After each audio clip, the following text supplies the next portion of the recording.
Welcome to MarketVision's module on mutual funds. This is Deepak taking you through closed-ended and open-ended mutual funds. What's the difference and why bother with closed-ended funds? So first, what are the various types of mutual funds? What are these open-ended and closed-ended funds? Open-ended is essentially funds you can buy anytime and sell anytime. And closed-ended are simply those that you can only buy in a new fund offer. That means you can't buy after the new fund offer is over, and you can only sell at the end of the period of the closed-ended fund. So your 3-year closed-ended fund will allow you to sell only at the end of 3 years. You buy in the NFO, sell after 3 years, but mutual funds may offer some kind of intermediate liquidity. They might say that, okay, after 6 months, we'll give you a small window. You can sell it back to us after 6 months, after 12 months, after 18 months, and so on. In the absence of that, they might allow the closed-ended fund to be traded on a stock exchange. So you may not be able to sell back to the fund, but you can actually sell it to someone else who wants the fund instead.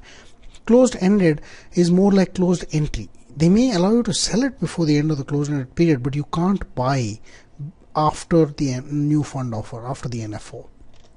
So what are the examples and what are the uses of closed-ended funds? There are some things called fixed maturity plans. You get 30 days to 3-year, 2-year maturity, sometimes even 3 years, typically debt funds. So you get in now and you get out after 30 days, after 2 years maturity. We'll go into some detail in that. There are certain funds called capital protection funds where you get a small equity kicker.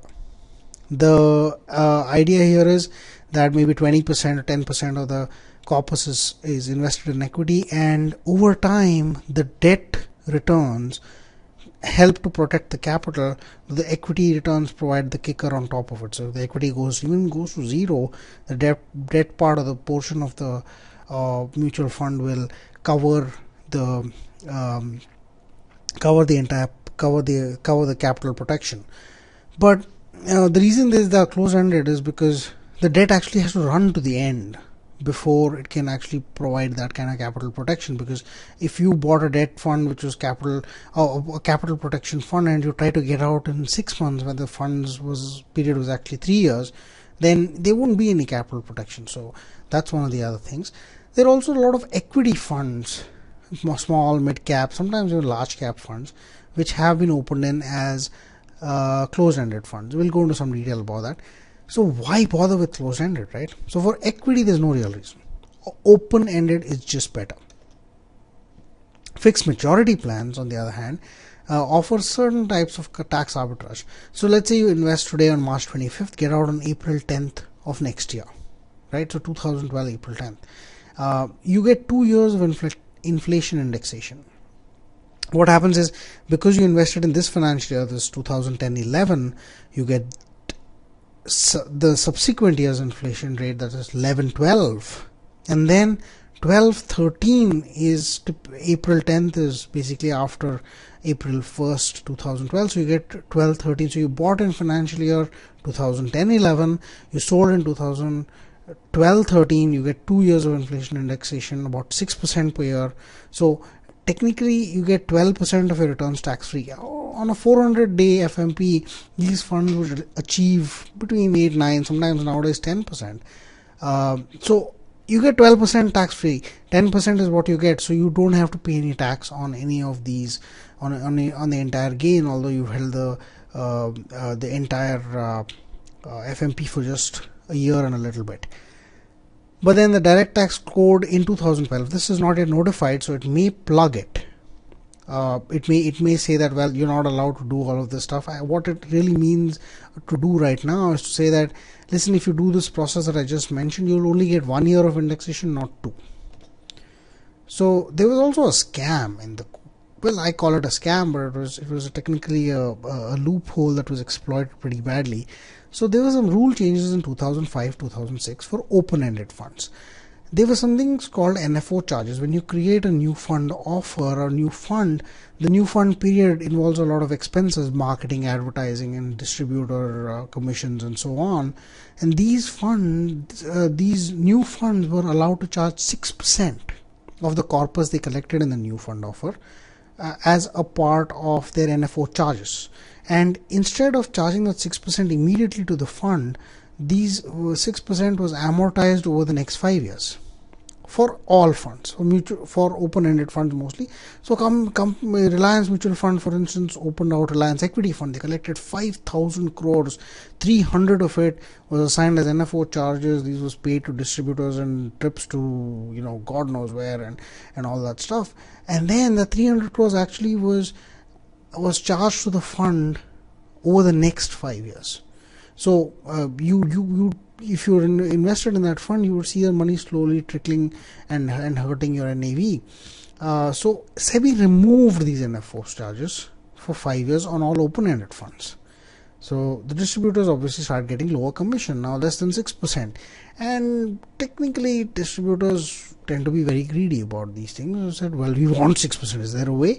So they found out that closed-ended funds, and when I say they, I mean the mutual funds, they found out closed-ended funds were still allowed to amortize, again up to 6% of the money collected, but over the term of the closed-ended funds for a minimum of 3 years. That means if I launched a closed-ended fund, open-ended fund, I would not be allowed to amortize any of these charges, but if I launched a closed-ended fund, up to 6% of the money I collected in the NFO, I could charge over the term of the fund, which was for a minimum of 3 years. This was then. So there were tons and tons of closed-ended funds that started to come out. And before SEBI actually finally plugged it and said even closed-ended funds are not allowed to amortize, the Wall Street Journal mentions that Indian investors could have lost 2,250 crores in this process, primarily because of a lot of funds opening up as closed-ended rather than open-ended. A lot of those funds that came in around that time, 2005 time frame, which had done about a 3-year period, have subsequently changed over to becoming open-ended funds after the end of that period. So they underperformed for that entire period. Most of them did. Now, why bother at all with closed-ended funds? We've seen tax arbitrage in FMPs. There's also something called tenure matching. So you want to lock in, let's say, debt returns for a certain period.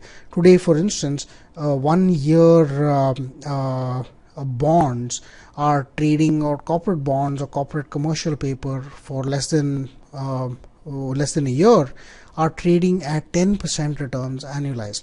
This is a fairly good return, but you need to hold these bonds to maturity.